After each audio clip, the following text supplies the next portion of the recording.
Scorpio, hi! Welcome to Mr. Queen PH. Ano ito ang inyong energy update for April 1 to 15, 2024. This is a general reading. Just take what resonates. Watch your Sun, Moon, Rising, Venus for other messages.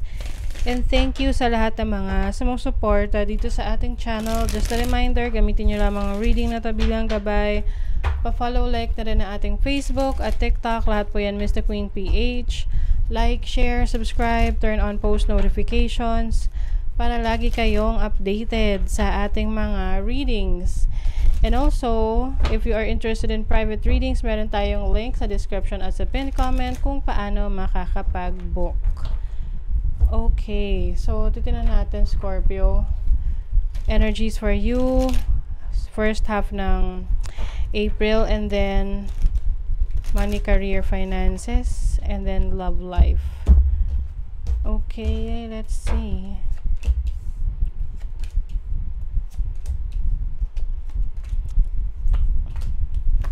So sa merong you're becoming more creative ngayon, Scorpio. Maaring meron ka mga creative na projects. You're going to be very busy. Ten of Pentacles, Ace of Cups. Meron kang new source of happiness pagdating sa trabaho, career, or business. Mas inspired ka ngayon.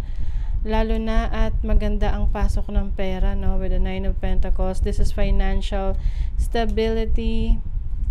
Yung iba sa inyo maganda ang takbo ng business. Yun nga lang, medyo busy. Marami kayong kailangang asikasuhin. Mga paperworks, mga tax, permits, kung ano-ano pa. So, your overall energy for the first half is the Nine of Wands. This is courage, lakas ng loob. Maari kasing marami kayong kailangang asikasuhin. So, kailangan nyo ng lakas ng loob. Page of Swords. This is also being more curious. No? Siguro, marami kang pinagsasabay-sabay, trabaho, business, career. Or mga bagay na interesado ka, no? Kaya naman may mga pagkakataon na wala ka ng oras sa sarili mo. So it's time to, manage your time.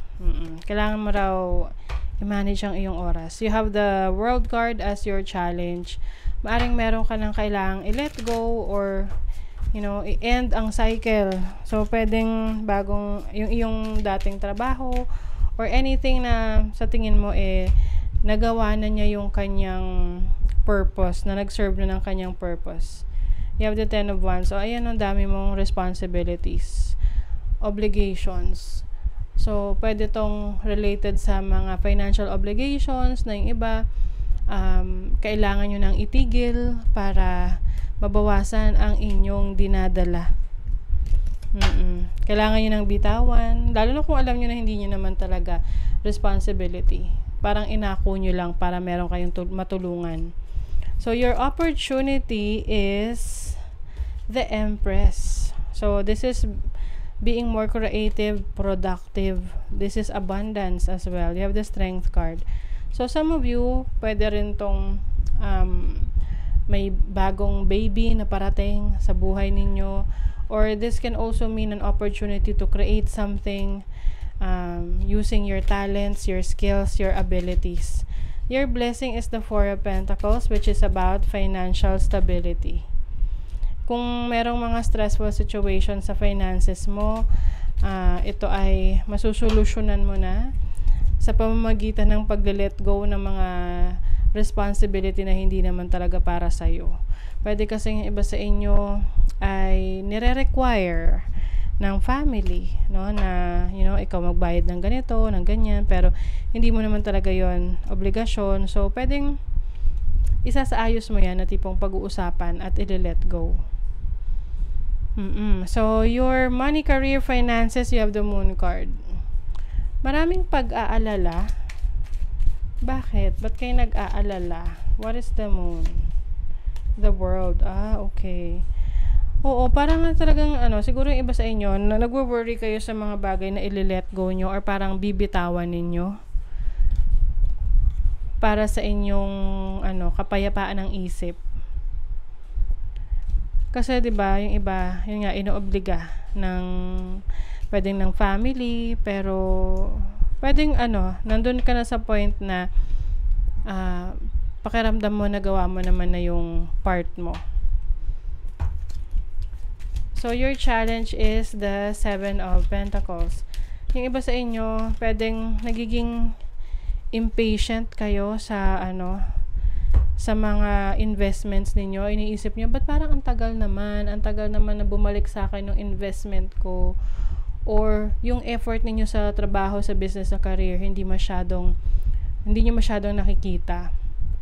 Kailangan lang daw dito is you have the patience. Okay? With the 8 of Cups here, this is about letting go or pag-alis sa buhay mo ng mga bagay na alam mong hindi naman na nagsaserve ng highest good mo.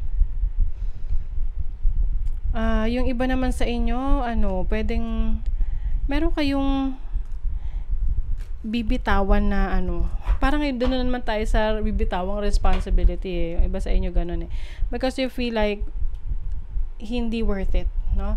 Pwedeng may investment kayo na nakikita nyo na hindi naman na nag-grow for some reasons. Pwedeng ayaw nyo nang isugal yung inyong energy, yung inyong effort dyan. So, your opportunity is the Ace of Swords. May bagong idea. Okay, 4 of Wands.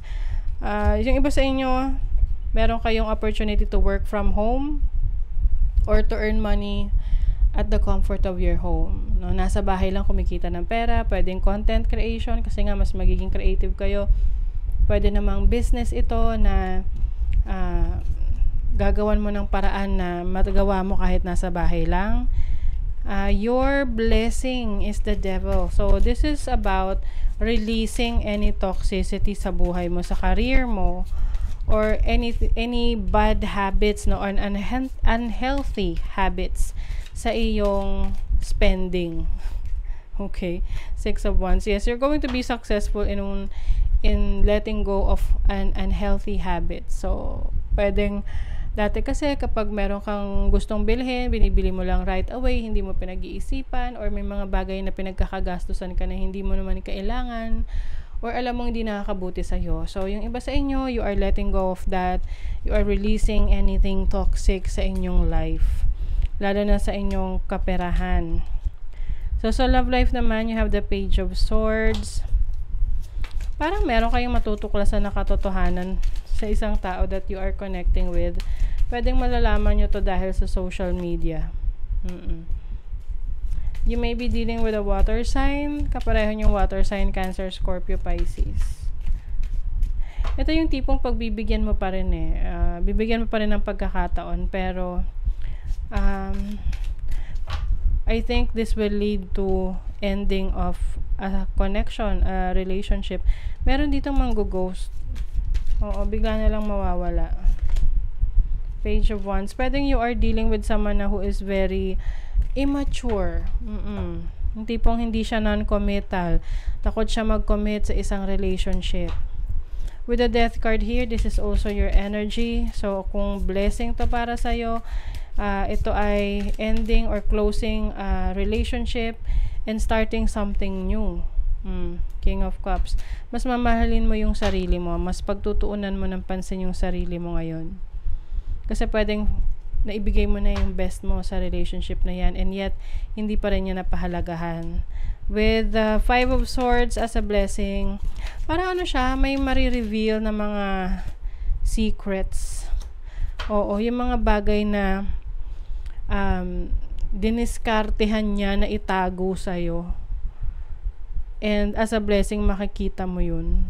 No? Makikita mo yung mga itinago na yun sa'yo. And from there, dun ka magde-decide na, oops, teka lang, hindi pala worth it itong tao na to. So, you are freeing yourself from that. Hindi mo nahayaan na ikaw ay utuin lang. So, you have progressions, journey. So, may progress, may pag-unlad sa iyong life ngayon. You have the energy of Aries. So, ngayon, you are just pushing forward, starting things, no? Ikaw yung nagtitake ng initiative na ipagpatuloy yung buhay, of course, dahil marami pang naghihintay na opportunity sa'yo. Lalo na ngayon na nakikita mo na may pagbabago, may pag-unlad sa iyong career.